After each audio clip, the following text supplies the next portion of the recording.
I'm pleased to have NFL legend Lydell Mitchell. I've always wanted to interview you. First, I want to talk about the inductee, Jonathan Taylor. You can break that down. Well, you know, I've known him from afar more than anything. I just met him on that one occasion, but I knew what he had in his heart, man. He's just a great guy. He's well-spoken. And when I had an opportunity to hear him on TV, he always talked about our hometown. And, you know, and I tell people, hey, I can always go home. You know? And we're proud of where we're from, and I'm so glad to see him promoted like that. So, but, you know, there's no question he's a great athlete. But I always look at what's inside. Definitely. And that's what he has. Definitely. I'm a 70s Steelers fan, old school. Oh, but yeah. I love the NFL in the 70s. I always watch the NFL films. And I love watching your Colts. Because they were talking, it was the Raiders and Colts. I remember you talking about that game. I hope people realize how good you, Burt Jones, Roger Carr, Raymond Chester, and Laird, and Dutton, and all those guys, how good that ball. You just ran to all-time great teams. Yeah, it's hard to play. We ran to the Steelers and the Raiders back in those days. They were tough. Yes. They really were tough. There was one game when I was a kid, it was 10-7 Colts at halftime of the playoff game. I said, oh, shoot, I think we're in trouble. It was that miracle year you made that run, and then we ended up winning late in the second half. Right. But you guys were good. We weren't mad. You know, we had a good time. We had a great quarterback with arms so strong. And you always felt that, you know, you were never out of the game. You know, we could beat you from any part of the field.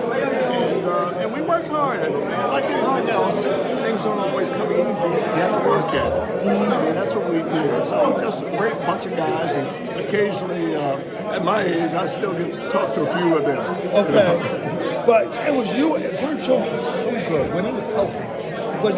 But you were the prototype running back that could catch the ball in the backfield and run out. You couldn't play in this area. Yes, I think if I was playing in this area, it'd be perfect for me. Oh, yeah. Because you don't run the ball as much as we used to when we played. It was more run than pass. Okay.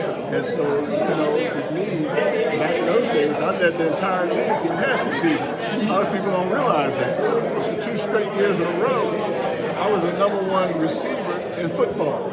Yes. So right there, I was fit in real well with what goes on today. Plus, when we played, you could beat a guy all up and down the field. You know, you'd be 40 yards down the field, they hit you. Today, after 5 yards, they can't touch you. No. And so I would love it. I would love it today. Do you still talk to any of the Raiders? Because that was one of the greatest games I've ever watched as a kid. I remember that day watching on the black and white TV and it going to overtime. I was like, wow, what a game. All I remember saying in that game, I was on the sideline with my teammates. I said, man, this is a great game to be part of. You know, this is history. I said, but I'm so damn sore. I can't wait for it to be over. You know, so that was 6 quarters. I know. I mean, and you know, the Raiders are very physical. Yeah. And, you know, and we probably should have won the game. Yeah. But we kind of sat on the ball at the end of the game. And, you know, Ted said, let's run, punt. Run, punt. I think if we kept doing what we were doing, play action and things like that, you'd have won, we'd have won the game. And then went to Denver. Would you have beat the Orange Crush? I think so, that year. Then you'd have played 7-7 Cowboys in the Super Bowl. That's correct. Woo! They were good. That would have been something ever interesting. You know, there were so many good teams back then. Back then, we had some great teams. NFC, AFC. People forget about Denver and Orange Crush. Yeah, the linebackers. Great defense. The offense wasn't that great. No. But that defense, man, they didn't those get linebackers, Gradishaw, Jackson, Little Jackson. Yeah. He was tough. Yeah, man, but finally, what are you doing now?